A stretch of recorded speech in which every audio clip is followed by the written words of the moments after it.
창세기 31장 17절에서 24절까지 말씀을 제가 봉독하도록 하겠습니다.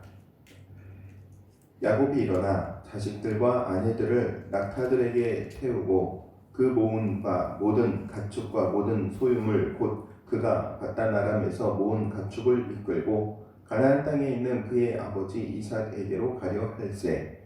그때에 라반이 양털을 깎으러 갔으므로 라헬은 그의 아버지의 드라빔을 도둑질하고 야곱은 그 거취를 아람 사람 라반에게 말하지 아니하고 가만히 떠났더라. 그가 그의 모든 소유를 이끌고 강을 건너 길앗 산을 향하여 도망한 지 3일 만에 야곱이 도망한 것이 라반에게 들린지라.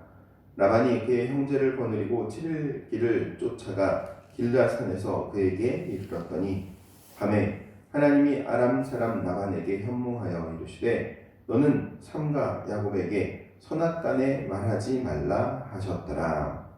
아멘. 이것이 우리 주님의 말씀입니다.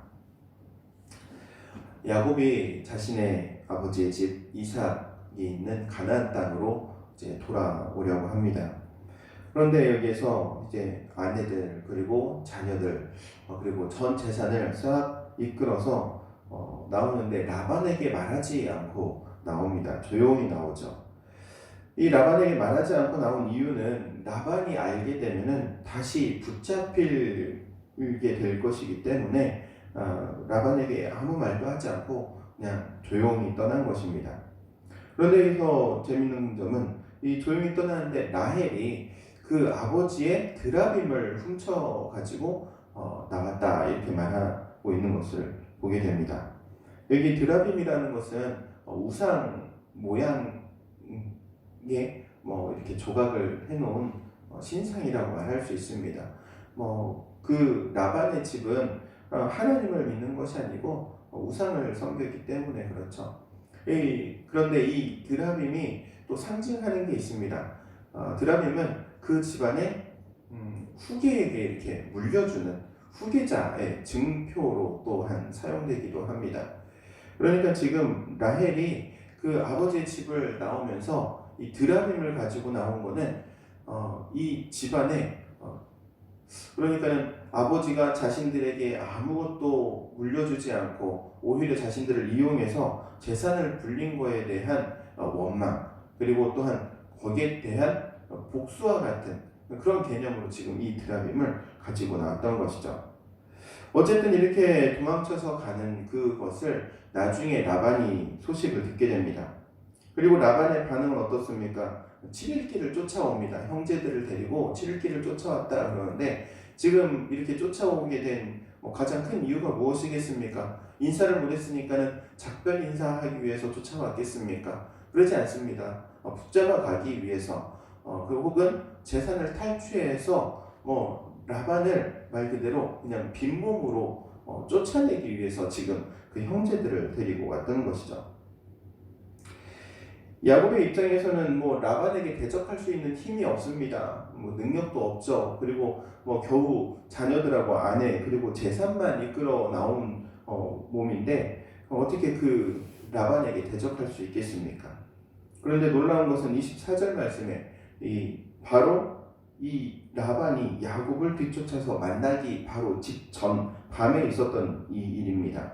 이렇게 말씀하고 있습니다. 밤에 하나님이 아람 사람 라반에게 현몽하여 이르시되 너는 삼가 야곱에게 선악간에 말하지 말라 하셨더라. 하나님께서 아람 사람 이 라반에게 나타나십니다. 그리고 이렇게 말하시죠. 너 야곱하고 아무 말다툼하지 마라. 다투지 말라는 겁니다. 그래서 이 라반이 야곱을 뒤쫓아는 갔지만은 그에게 해코지를 하지 못하죠. 그리고 재산을 탈취하지도 못합니다. 그리고 나중에 보면은 이 라반이 어떤 생각을 가지고 뒤쫓아왔는지 알게 되는데 이 라반이 이런 이야기를 합니다. 야, 네 눈에 보이는 자식들도 다 내 자식들이고 네 눈에 보이는 아내들도 다 내 자식들이고 네 눈에 보이는 이 양떼, 염소떼 전부 다 내 것이다 이렇게 말하는 장면을 볼 수 있습니다. 라반에게 있어서 지금 눈에 보이는 모든 것이 다 자기 거라는 겁니다.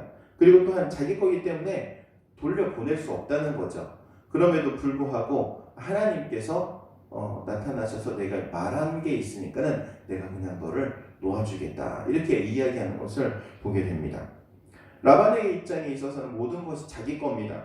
야곱만 빈몸으로 쫓아내려고 지금 쫓아왔던 것이죠. 그런데 이 생각이 단 하룻밤 사이에 진행할 수 없는 생각으로 바뀝니다. 왜 그렇습니까? 바로 하나님께서 나타나시고 하나님께서 그에게 경고하셨기 때문입니다. 사람의 일을 사람이 할 수 없습니다. 하나님이 하셔야 합니다. 사람의 능력으로 할 수 없는 것 오직 하나님이 하실 때에 가능한 줄로 믿습니다. 그렇기 때문에 사람의 마음을 움직이는 것, 특히 사람의 마음 가운데 역사하는 것, 우리 하나님의 능력임을 믿으시기 바랍니다. 그렇기 때문에 우리가 말로 설득하는 것도 아니요, 또 말로 감동시키는 것도 아니요, 그 가운데 성령의 감동하심과 하나님의 역사하심이 있어야만이 사람의 마음이 움직이고 또한 결심하게 될 수 있다는 이 사실을 기억하시기 바랍니다. 사랑하는 다인교회 성도 여러분, 이번 또 설 명절 많은 가족들을 만나게 됩니다. 그 가족들의 마음을 만지시는 분이 하나님이심을 기억하시고 우리 가족들이 다 그리스도 예수 앞에 신앙을 갖고 신앙을 얻을 수 있기 위해서 기도하며 준비하는 이 기간이 되기를 주의 이름으로 축원드립니다. 기도하도록 하겠습니다. 사랑과 은혜가 충만하신 하나님, 은혜를 구합니다. 하나님께서 사람의 마음을 만지시고 또한 변화시켜 주시는 줄로 고백합니다.